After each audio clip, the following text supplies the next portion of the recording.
Bonjour à tous et bienvenue dans cette vidéo qui va vous montrer comment faire les exercices qu'il y a dans votre cahier sur le prétérit. Cette vidéo va se concentrer uniquement sur les exercices 2 et 3, le 1 étant très facile. Allons-y. Consigne.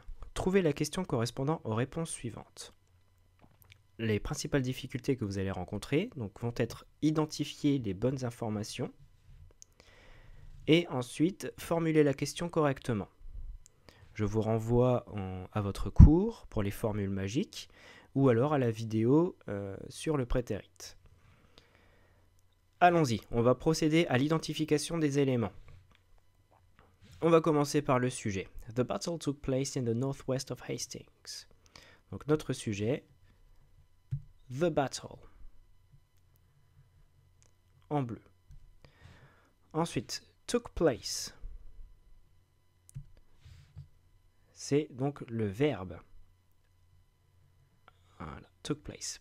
Faites attention à bien prendre took et place à la fois, parce que took tout seul n'a pas le même sens que took place, qui veut dire se dérouler. Et ensuite, on a notre complément, in the northwest of Hastings. Première étape faite. Alors, notre complément nous donne des informations sur un lieu. C'est-à-dire que dans la question, si on doit trouver la question correspondante, on va dire où. Et en anglais, where. Alors c'est parti, on commence notre question comme ça. En ne trompant pas de stylo, ce sera encore mieux. Where. Je vous prie d'avance de m'excuser pour mon écriture absolument horrible, mais sur un ordinateur, c'est beaucoup plus difficile. Très bien. Where.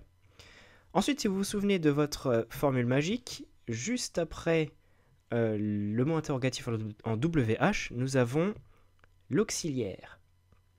Si le verbe dans la phrase originale n'est pas be, l'auxiliaire sera did par défaut. Après notre auxiliaire, nous avons le sujet que nous reprenons tel quel. The battle.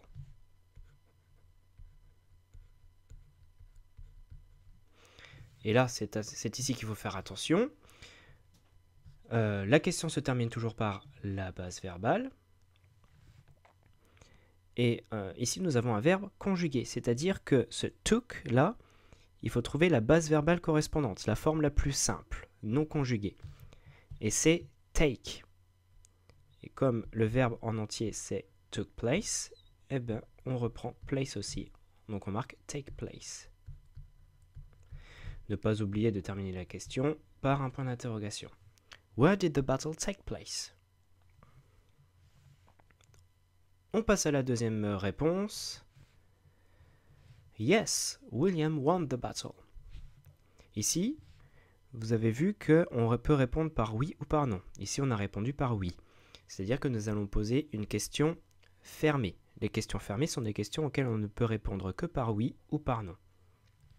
Et les questions fermées ont cette particularité de ne pas avoir de mot interrogatif en WH. Alors, allons-y, faisons donc notre identification. William, qui est notre sujet. Won, notre verbe. Et the battle, notre complément. Très bien. Alors du coup, puisque c'est une yes-no, on recherche une yes-no question. En gros, on a posé la question, est-ce que William a gagné la bataille? On commence directement par notre auxiliaire, did.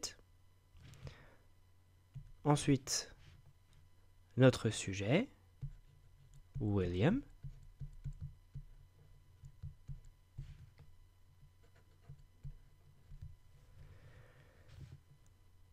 Notre base verbale, donc le verbe ici c'est won, la base verbale correspondante c'est win, qui veut dire gagner. Et enfin, notre complément.